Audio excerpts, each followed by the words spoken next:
네, 오늘 약속을 잇는 참된 이스라엘, 약속을 잇는 참된 이스라엘이라는 제목으로 로마서 9장으로 말씀 전하겠습니다. 우리가 본문을 16절까지만 읽었지만 9장 전체를 가지고 오늘 말씀을 드리도록 하겠습니다. 로마서의 1장부터 8장까지 바울은 율법을 지키는 행위로 구원받는 것에 대한 사상을 반박하며 오직 복음이신 예수 그리스도를 믿음으로 구원받는 것에 대해서 다양한 각도로 일관되게 증거를 해왔습니다. 우리가 1장부터 8장까지 아주 또 자세하게 그동안 좀 살펴봤는데요. 그리고 이제 8장 중반부터 마지막까지는 성부 하나님께서 예수 그리스도와 성령 안에서 이루신 구원, 자녀됨과 상속, 그리고 이미 확정된 영화의 약속을 선포했습니다. 이러한 특권을 가진 성도들에게는 더 이상 고발이나 정죄가 없습니다.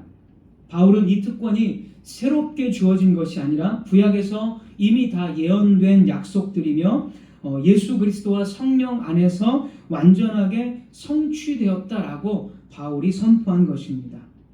그러므로 로마서 8장의 마지막은 하나님께서 베푸신 구원의 확실성과 변함없음을 선포하며 그 사랑 앞에 어떠한 세력도 도전할 수 없음을 선언합니다. 동시에 이 바울의 결론은 8장의 이 결론은 과거와 현재를 넘어 영원히 빛나는 장면으로서 우리에게 그리스도인의 찬양과 묵상의 어떤 그 최고점을 보여줍니다. 그러나 이제 우리가 잘 알듯이 당시 이스라엘 백성들의 대부분은 율법을 지켜서 의롭다함을 받으려는 잘못된 그런 교리를 가지고 있었습니다. 그래서 오직 믿음으로 구원받는 복음을 받아들이지 않았고 하나님께서 오래전부터 약속하신 메시아 예수 그리스도를 거부하며 핍박했습니다. 하나님의 오래된 언약 백성들이었던 이스라엘이 복음을 거부하는 것을 보고 바울은 깊은 고통과 슬픔으로 다가올 수밖에 없었습니다. 그 내용이 9장 1절부터 3절입니다. 1절부터 3절 이스라엘을 향한 바울의 탄식이 있습니다. 읽고만 한번 넘어가겠습니다. 1절 내가 그리스도 안에서 참말을 하고 거짓말을 아니하노라. 나에게 큰 근심이 있는 것과 마음에 그치지 않는 고통이 있는 것을 내 양심이 성령 안에서 나와 더불어 증언하노니. 큰 근심과 고통이 있는데 그게 바로 이제 이스라엘 때문입니다. 계속 보시면 나의 형제 곧 고륙의 친척을 위하여 내 자신이 저주를 받아 그리스도에게서 끊어질지라도 원하는 바로라. 그들은 이스라엘 사람이라. 바울이 유대인 이스라엘 사람이기 때문에 그 이스라엘 사람들을 나의 형제 고륙의 친척들 이렇게 이야기를 하고 있습니다. 그래서 자기의 형제인 이스라엘 백성들이 복음을 거부하는 모습을 보니까 너무 고통스럽고 심지어 그냥 차라리 내가 그들이 예수님을 믿는다면 나는 예수님에게서 끊어져도 그런 저주를 받아도 나는 괜찮다 이런 의미로 말을 합니다. 이 말은 이제 사실 모세가 했던 말이죠. 모세가 이스라엘 백성들을 향해서 차라리 내가 저주받을지라도 이렇게 했던 그런 말입니다. 1세기에 이런 상황 속에서 사람들은 이스라엘에 대한 하나님의 약속이 어떻게 되는 것인가에 대한 질문을 하게 되었습니다. 저 왜 이런 질문을 하냐면 하나님께서 구약 때부터 이스라엘 백성들에게 약속을 하셨습니다. 약속. 이런 약속들이 이스라엘이 받을 어떤 특권이고 혜택이고 이스라엘이 이런 혜택과 은혜들을 받을 것이다. 이런 약속을 구약 때부터 계속 하셨습니다. 그런데 지금 현실을 보니까 이스라엘의 대부분이 다 거절했어요. 다 거부했어요. 그러니까 사람들은 그러면 이스라엘 백성들에게 하신 그 약속은 어떻게 된 것이냐? 하나님의 약속은 이스라엘에게 하셨는데 그러면 하나님의 약속은 실패한 것이 아니냐? 이런 질문이 당대에 굉장히 많았습니다. 그래서 사람들은 이스라엘 백성들이 복음을 거부한 것을 보면서 하나님의 약속은 분명히 이제 실패한 것이다. 이런 의문을 또 품었고, 또 어떤 사람들은 하나님의 하나님의 구원을 민족적인 부분, 혈통적인 것, 민족적이고 혈통적인 범주 안에서만 이해했기 때문에 당시에 이스라엘 백성이 아닌 이방인에게도 열려있는 구원에 대해서, 하나님의 구원의 계획에 대해서 받아들이지를 못했습니다. 이런 혼란과 오해가 1세기 당시 교회 안에서 그리고 교회 바깥에서도 계속 있었다는 것입니다.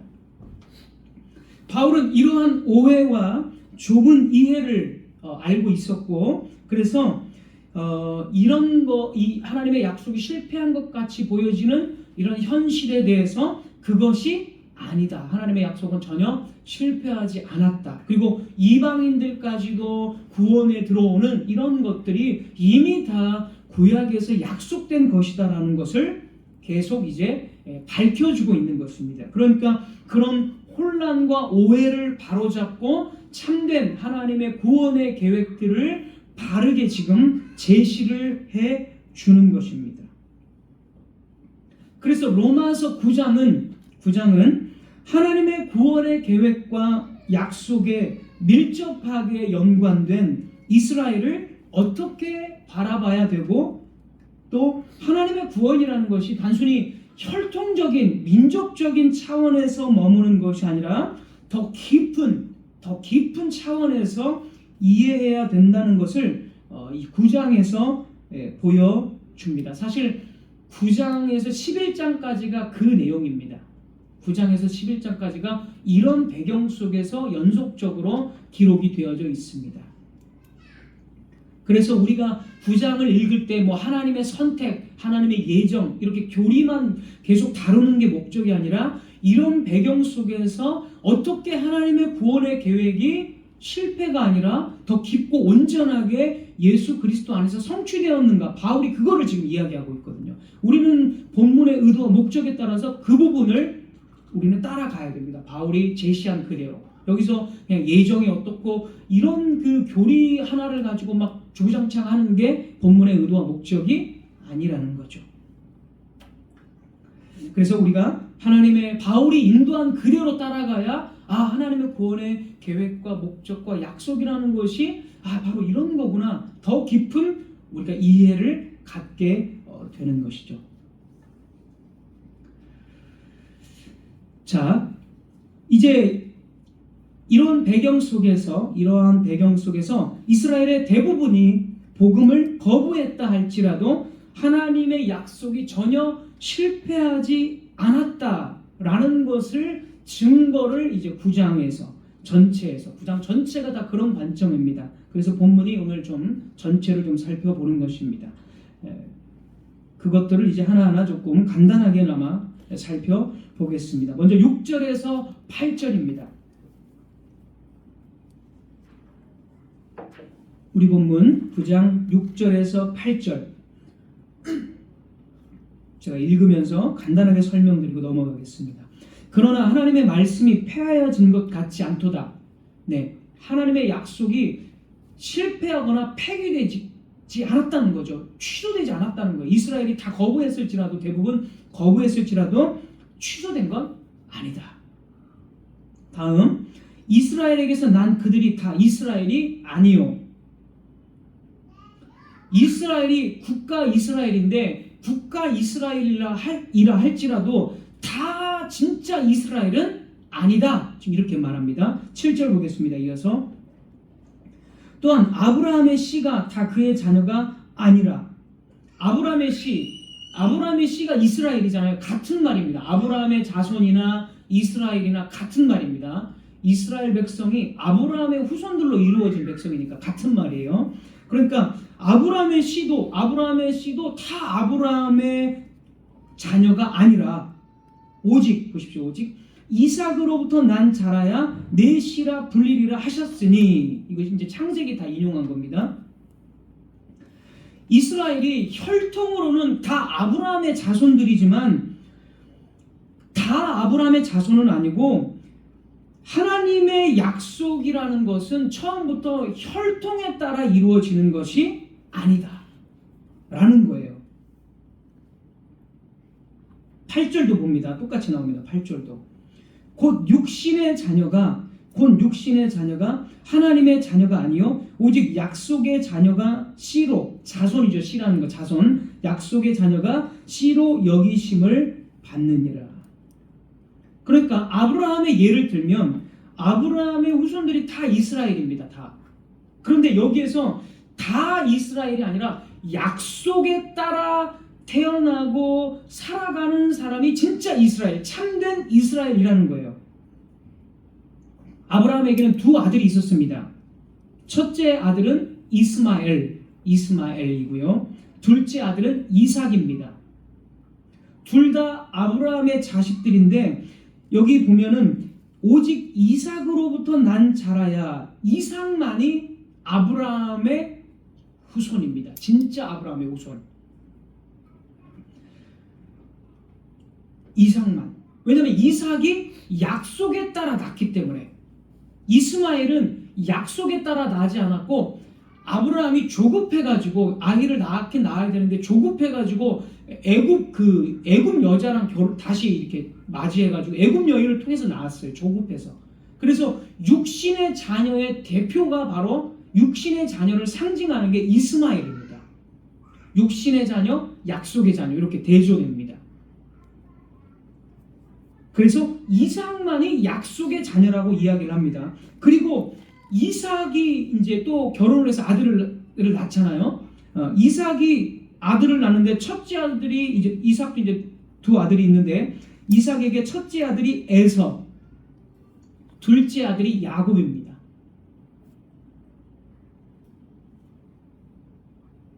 첫째 아들이 에서, 둘째 아들이 야곱인데 이삭 안에서도 또 나뉘어집니다. 육신의 자녀와 약속의 자녀가 11절입니다. 우리 본문 11절.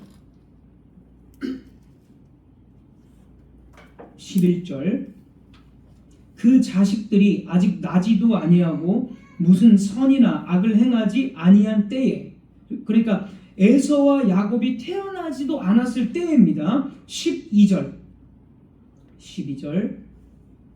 리브가에게 이르시되 큰 자가 어린 자를 섬기리라 하셨나니, 첫째 아들 에서가 큰 자죠. 둘째 아들 어린 자, 동생 야곱을 섬긴다라는 것은 큰 아들이 작은 아들에게 복종해야 된다라는 위치를 딱 준 겁니다. 그 아들들이 생기기도 전에. 13절, 그런 이유로 이제 또 역시 13절 같은 말씀입니다. 13절. 기록된 바 내가 야곱은 사랑하고 에서는 미워하였다 하심과 같으리니. 그러니까 이삭이 약속의 자녀지만 이삭 안에서 에서와 야곱이 있는데, 이삭의 아들들 중에서 하나님이 에서는 약속의 자녀로 선택하지 않고 야곱을 약속의 자녀로 선택을 하셨다라는 것입니다. 그러니까 야곱이 언약을 계승하는 계승자고 약속의 자녀입니다. 에서는 약속의 자녀가 아니에요. 그러나 그렇다고 해서 에서는 구원받을 가능성이 전혀 없었다 이런 건 아닙니다. 복종해야 되는 거예요. 그러니까 야곱에게 복종을 하는 위치예요. 야곱이 가진 그 권위야 그 언약의 상속권을 가졌기 때문에 야곱이, 에서는 그냥 그 권위에 복종하는 거예요. 그 교회에 복종하는 거죠. 그렇게 해서 구원받을 가능성이 충분히 다 있습니다. 그러나 하나님의 약속의 자녀는 야곱이라는 거죠. 그래서 이런 하나님의 말씀은 미리 이렇게 하나님께서 말씀을 하셨는데, 이 말씀은 에서가 태어나고 자라나면서 이제 이것이 그대로 이루어집니다. 에서는 어떻게 했죠? 언약의 상속권인 장자권, 이거를 팥죽 한 그릇에 배고픔 때문에, 그러니까 물질적인 어떤 욕망 때문에 그냥 아주 가볍게 넘겨버립니다. 팔아버리죠. 그리고 부모의 근심이 되는 이방 여인과 결혼을 했다, 이렇게 창세기에서 말합니다. 그는 아브라함의 후손으로 언약 안에서 자라나서 언약의 표시인 할례도 받았지만 언약에 대해서 아무런 관심이 없었습니다. 그는 언약을 무시함으로써 언약의 그 약속의 자녀가 아니라 육신의 자녀라는 것이 입증이 되어버린 거죠. 살면서 그 하나님께서 태어나기도 전에 예언하신 말씀인데 그 말씀 그대로 육신적인 욕구만을 가지고 살면서 약속의 자녀가 아니었음이 증명이 되어버린 것입니다. 그러니까 이삭 안에서도 이렇게 두 아들 안에서도 나눠지는 겁니다. 약속의 자녀가 있고 그냥 혈통적인 자녀가 있다는 것이죠. 이어지는 14절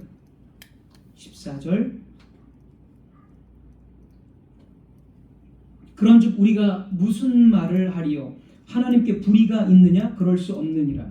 하나님께서 이렇게 약속의 자녀를 선택하신 것이 불의가 있느냐? 불공평한 거냐? 그렇지 않다. 절대로 그렇지 않다는 것입니다. 15절 가보겠습니다.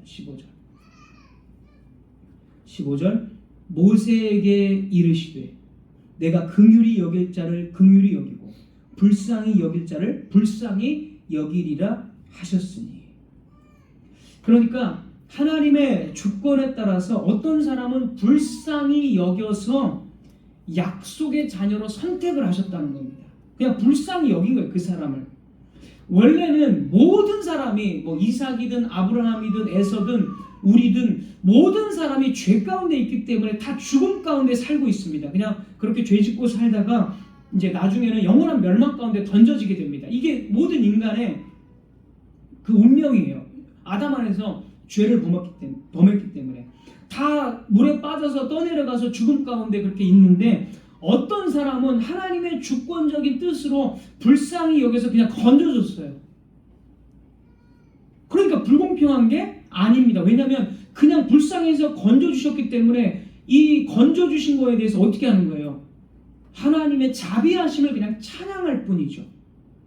건져주신 은혜에 대한 그냥 떠내려가도록 내버려둬도 하나님은 아무런 책임이 없으신데 건져주셨으니까 하나님의 놀라운 자비가 여기서 드러난 것입니다. 그래서 아무도 이것이 불의하다라고 질문할 수 없다. 그 다음에 그냥 죽음 가운데 내버려두는 경우가 있습니다. 17절이 바로 그 경우입니다. 17절 우리 본문 17절 성경이 바로에게 이르시되 바로왕 애굽의 바로왕이죠.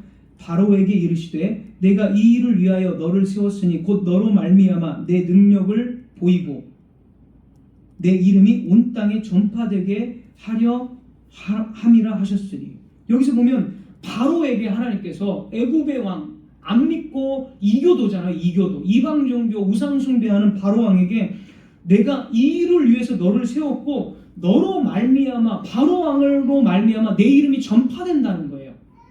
지금 그렇게 말합니다. 9장 전체가 다 구약성경을 인용해서 기록이 되었는데 이 말씀은 조금 살펴보면 출애굽기 9장 16절을 인용한 겁니다. 출애굽기 9장 16절 같은 말씀입니다. 찾지는 않고 출애굽기 9장 16절 그 다음에 출애굽기 14장 17절 이것을 잘 이해하기 위해서 하나님이 모세를 통해서 영광을 받고 이스라엘 백성들을 통해서 하나님의 이름이 전파되게 하고 영광을 받는 것이 보통 우리의 상식인데 불신자인 바로왕을 통해서 하나님께서 영광을 얻는다 이런 표현이 나옵니다. 출애굽기 14장 17절 아까 우리가 읽었던 그 로마서 본문도 그렇고 출애굽기 14장 17절 내가 애굽 사람들의 마음을 완악하게 할 것인즉 그들이 그 뒤를 따라 들어갈 것이라. 내가 바로와 여기 잘 보십시오. 내가 바로와 그의 모든 군대와 그의 병거와 마병으로 말미암아 영광을 얻는다. 같은 말이죠. 애굽의 왕과 애굽의 군대를 통해서 하나님이 이름이 전파되고 하나님께서 영광을 얻는다는 것입니다. 왜 그렇게 됩니까? 자, 이런 것입니다. 이 뜻은 이스라엘 백성들이 이제 홍해 앞에 다다랐을 때 바로 왕이 이제 쫓아옵니다. 군대를 이끌고. 그러니까 하나님께서 바로 왕과 그 애굽의 군대를 전부 홍해에 빠뜨려서 다 죽게 만드십니다. 그것을 통해서 하나님께서 영광을 받으시겠다고 말씀을 지금 이렇게 하신 거예요. 그럼 이렇게 이 불신자들, 그러니까 하나님의 뜻을 저항하는 자들을 심판하는 것이 어떻게 하나님께서 영광을 얻는 것이 되는가? 바로 이런 겁니다. 예를 들자면 하나님의 뜻을 대항하는 불신자들을 이렇게 심판함으로써 그 심판의 사건들이 온 천하에 퍼지게 됩니다. 그러면 이 사람들은 어떻게 생각을 하게 되냐면, 하나님의 뜻에 도전하는 저 애굽의 왕이 저렇게 처참하게 공격 한번 못하고 죽어버렸구나 하면서 하나님의 뜻에 저항하는 자들은 이렇게 심판을 당하는 수밖에 없구나. 하나님의 심판이 이렇게 무서운 것이구나. 그리고 애굽의 그 모든 신들을 다 하나님이 초토화시켰잖아요. 그 애굽의 모든 신들을. 이 애굽이 졌다라는 것은 애굽의 모든 신들을 다 하나님께서 초토화시켰다는 뜻이거든요. 그러니까 애굽의 모든 신들은 다 헛것이고 오직 하나님만이 참된 신이시구나. 이렇게 이름이 전파되는 겁니다. 그래서 하나님께서 영광을 얻게 되는 것입니다. 그래서 칼빈은 그의 기독교 강요에서 이거를 한마디로 아주 잘 정리를 했습니다. 칼빈이 이렇게 이야기를 했습니다. 하나님은 하나님의 백성들을 다 죽어있는 상황에서, 다 죽음 가운데 있는 떠내려가는 사람들 중에 하나님의 백성들 일부를 구원하심으로 하나님의 사랑을 칭송하게 하시고, 그 다음에 악인들을 공의로 심판하심으로써 하나님의 공의를 칭송하게 하신다. 아주 잘 정리를 했죠, 칼빈이. 바로 이런 의미로 바로 왕을 심판하심으로써 하나님의 영광을 얻는다고 말씀을 하신 것입니다. 다시 로마서 8장 18절로 돌아와서 로마서 8장 18절.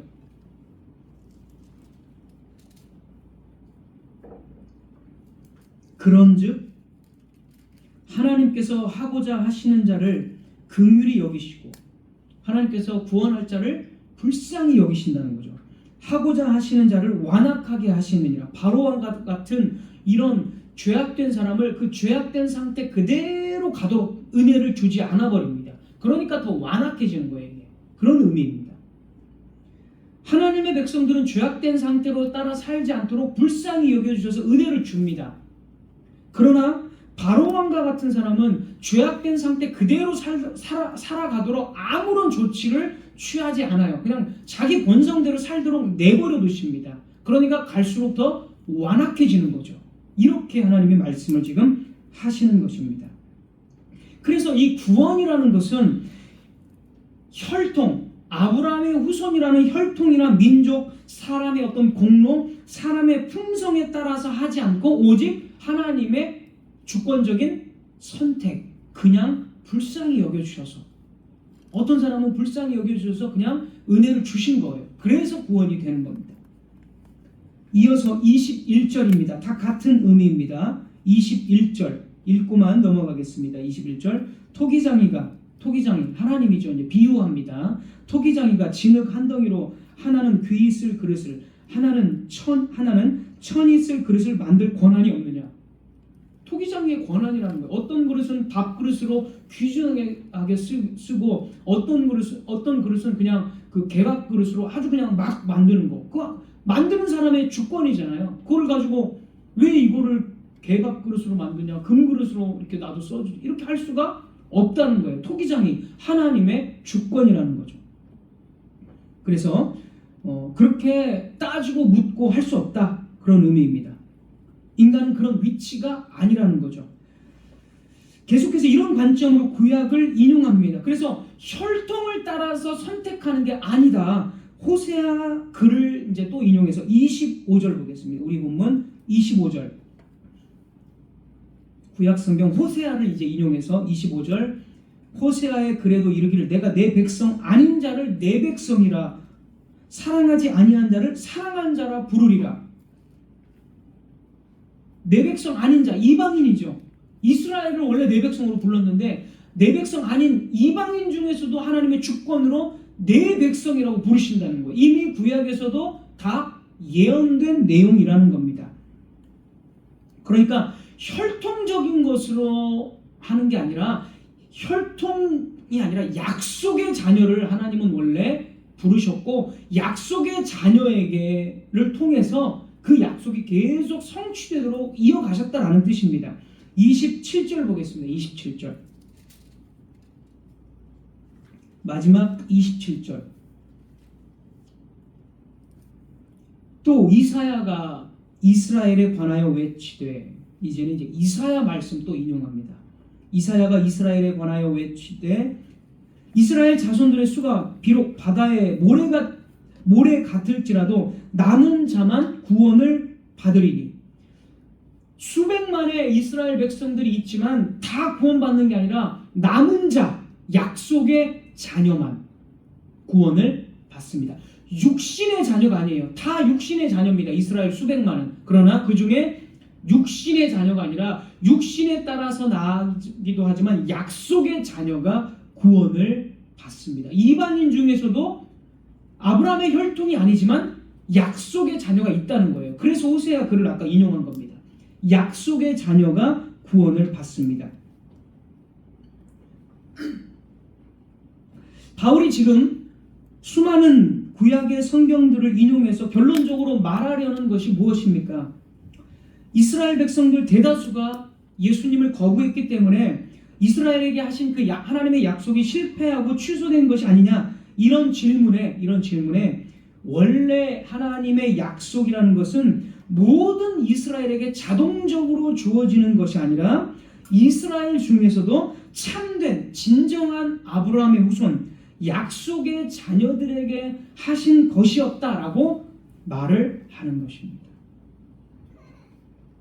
유대인들은, 그러니까 이스라엘 백성들, 유대인들 다 같은 말이죠. 유대인들은 아브라함의 혈통이라는 사실 그 자체가 자신들의 구원에 대한 확실한 보증이라고 여겼지만 사실 이러한 것은 복음서에서 계속 비판을 받아온 잘못된 교리입니다. 마태복음 3장 7절, 세례 요한이 벌써 아주 혹독하게 비난하죠. 이런 사상들을. 마태복음 3장 7절, 요한이 많은 바리새인들과 사두개인들이 세례 베푸는 데로 오는 것을 보고 이르되 독사의 자식들아, 누가 너희를 가르쳐 임박한 진노를 피하라 하더냐. 독사의 자식들아, 이렇게 말해요. 아주 공격하죠, 세례 요한이. 그 다음에 9절 보면 이어지는 9절, 속으로 아브라함이 우리 조상이라고 생각하지 말라. 너희들 혈통으로 아브라함의 조상이라고, 아브라함의 후손이라고 생각하면서 구원받았다라고 생각하는데 독사의 자식이다, 너네는. 이게 마귀의 자식이라는 뜻이에요, 독사라는 거는. 왜냐하면 뱀이 창세기 3장에서 유혹하잖아요. 사탄이잖아요, 뱀이. 마귀의 자식이라는 뜻입니다. 세례 요한이 이미 말했어요. 그래서 예수님도 똑같은 말씀하십니다. 요한복음 8장 44절에 아브라함의 혈통임을 자랑하는 유대인들에게 요한복음 8장 44절, 너희는 아브라함의 자손이 아니라 마귀의 자식들이다. 예수님이 다 이렇게 이야기해요. 또 똑같이 그렇게 말씀을 하셨습니다. 이스라엘 백성들은 혈통적으로, 그러니까 외적으로는 아브라함의 자손이 분명했지만 하나님의 약속에 참여하게 되는 진정한 이스라엘, 진정한 아브라함의 자손은 아니었던 것입니다. 하나님께서 말씀하신 아브라함의 자손은 처음부터 그런 게 아니었고, 이스마엘처럼 육체를 따라서 난 자들이 아니라 이삭과 같이 약속을 따라 난 자들, 하나님은 처음부터 그렇게 약속을 성취해 가셨던 것입니다. 따라서 아브라함의 자손이라는 외적인 표지가 있다 하더라도 단순히 육체적인 혈통만으로는, 외적인 조건만으로는 구원을 받을 수가 없습니다. 외적인 아브라함의 자손은 하나님의 약속을 계승해 나가지를 않습니다. 역사가 그렇게 다 흘러 들어갔어요. 하나님의 말씀 그대로. 그래서 외적인 아브라함의 자손은 하나님의 약속을 계승하지 못했지만 그렇다고 해서 하나님의 약속이 실패한 것은 아니다. 왜냐하면 하나님은 참된 아브라함의 자손을 통해서 당신의 계획, 그 약속을 계속 성취해 나가셨기 때문입니다. 그래서 이것을 밝혀내기 위해서 바울은 하나님의 구원의 대상인 이스라엘이 다 이스라엘이 아니다. 아까 6절에 말한 대로 이스라엘이 다 이스라엘이 아니다. 이스라엘의 의미는 참된 이스라엘만이 진짜 이스라엘이다. 그래서 하나님의 구원의 대상을 정의를 딱 내려주죠. 다 이스라엘이 아니라 이스라엘 중에도 영적인 이스라엘, 참된 이스라엘이 있다.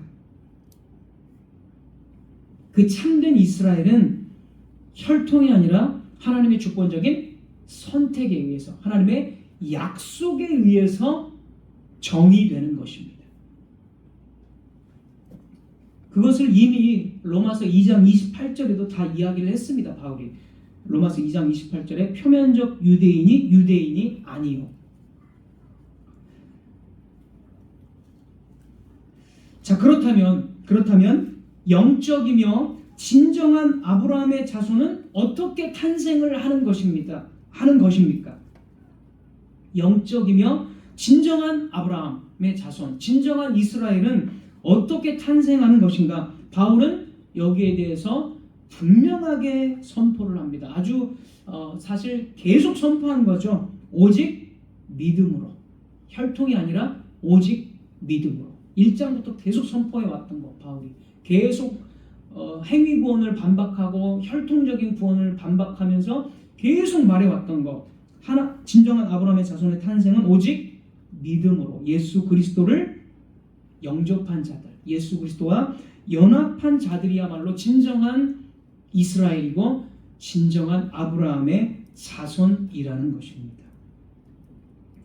하나님의 모든 구원의 약속의 성취가 예수 그리스도를 통해서 이루어졌기 때문에 하나님의 구원이신 예수 그리스도와 연합한 우리들, 예수 그리스도와 연합한 교회가 진짜 영적이며 진정한 아브라함의 자손이며 약속의 상속 공동체가 된 것입니다. 바울은 갈라디아 교회 성도들에게도 똑같이 말합니다. 갈라디아서 3장 7절. 갈라디아서 3장 7절. 그런즉 믿음으로, 여기도 보십시오. 믿음으로 말미암은 자들은 아브라함의 자손인 줄 알지어다. 갈라디아서 3장 29절도 똑같습니다. 29절. 믿음으로 말미암는 자들이 진정한 아브라함의 자손이다. 그러니까 유대인들과 이방인을 다 포함한 1세기 당시 교회가 아브라함의 자손. 갈라디아서 3장 29절. 너희가 그리스도의 것이면 곧 아브라함의 자손이요 약속대로 유업을 이을지 아니라. 그리스도의 것, 예수 그리스도를 믿음으로 그리스도의 것이 돼야, 그리스도 안에 있어야 아브라함의 자손이라는 거죠. 이스라엘 자손 대부분이 복음을 거부했을지라도 하나님의 약속은 결코 실패한 것이 아니죠. 오히려 예수 그리스도께서 하나님의 약속을 완벽하게 성취하심으로써 온 세상에 교회가 세워지면서 모든 민족이 차별 없이 진정한 아브라함의 자손이 되었습니다. 전혀 실패가 아니죠. 완벽하게 이런 식으로 성취가 된 것입니다. 그러므로 하나님의 구원의 사역은, 하나님의 그 약속은 결코 사람들의 불신이나 배반 때문에 좌절되지 않습니다. 때로는 교회가 외부의 핍박을 받으며 무너지는 듯 보일 때도 있습니다. 또 다른 때는, 어떤 때는 가장 가까이에서 함께 믿음을 고백하던 사람들이 등을 돌리고 주님을 부인할 때 우리는 하나님의 약속이 실패한 것처럼 느낄 수가 있습니다. 그러나 여러분, 이런 일은 결코 새로운 일이 아닙니다. 1세기 당시에도 여전히 있었고 사실 구약 시대에도 계속적으로 있었던 일이죠. 하나님의 백성이라고 불리던 무리 안에서 거짓과 배반은 반복되어져서 있어 왔습니다. 여러분도 이미 역사 속에서, 그리고 오늘의 현실 속에서 참된 것과 거짓된 것의 차이를 여러 번 보았을 것입니다. 눈에 보이는 하나님의 사람들이 모두 다 잘못되어 나갈 수가 있습니다. 그런 일은 참으로 여러 차례 있었고 그런 일은 오늘날도 일어난다라고 저는 믿습니다. 다시 개혁교회에서마저 그런 일들이 일어난다면 이런 상황 속에서 우리는 교회의 장래를 두려워해야만 합니까? 아닙니다. 하나님의 백성들이 장래에 대해서 결코 두려워할 필요가 없습니다. 어째서입니까? 여기에 바로 그 대답이 있습니다. 27절 다시 한번 보면 또 이사야가 이스라엘에 관하여 외치되 이스라엘 자손들의 수가 비록 바다의 모래 같을지라도 남은 자만 구원을 받으리니 수백만의 모래같이 셀 수 없을 정도의 많은 무리가 교회라는 표지를 갖고 있을지라도 오직 남은 자만 구원을 받습니다. 바울은 그것을 반복합니다. 9장 29절 만일 만군의 주께서 우리에게 씨를 남겨두지 아니하셨더라면 우리가 소돔과 같이 되고 고모라와 같았으리로다 함과 같으니라. 이스라엘 나라 전체가 부패하여서 정말 타락의 도시인 소돔과 고모라가 된 것처럼 보인 적이 너무나 많았습니다. 구약의 교회는 그럴 때 정말 모든 것이 끝장이 나고 다 멸망된 것처럼 보였습니다. 그러나 아닙니다. 하나님께서 진정한 아브라함의 자손을 계속적으로 남겨두셨습니다. 그리고 그 남은 자들, 그 약속의 자녀들을 통해서 당신의 구원의 계획을 계속 이루어 가셨습니다. 그러므로 교회의 장래에 대해서 우리들의 장래에 대해서 어떤 두려움도 가질 필요가 없습니다. 성경은 분명하게 증언합니다. 어떠한 경우에도 하나님의 약속은 좌절되지 않으며 주께서 친히 남은 자를 지키시고 당신의 뜻을 끝까지 이루십니다. 역사의 경랑 속에서도 사람들의 불성실, 불신앙 속에서도 그리고 교회의 연약함 속에서도 하나님의 구속의 계획은 한치의 오차도 없이 진행됩니다. 그의 뜻은 확실하고 분명하게 이루어질 것입니다. 정말 끝장이 날 때가 되었다고 생각할 때가 대단히 많았습니다. 그러나 하나님께서는 언제나 소수의 남은 자를 보존하심으로써 이루어 가십니다. 아주 적은 소수에 불과한 사람들이 남습니다.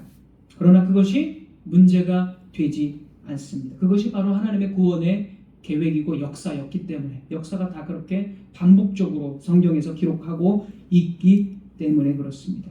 그래서 그것에 대해서 우리가 염려할 필요가 없습니다.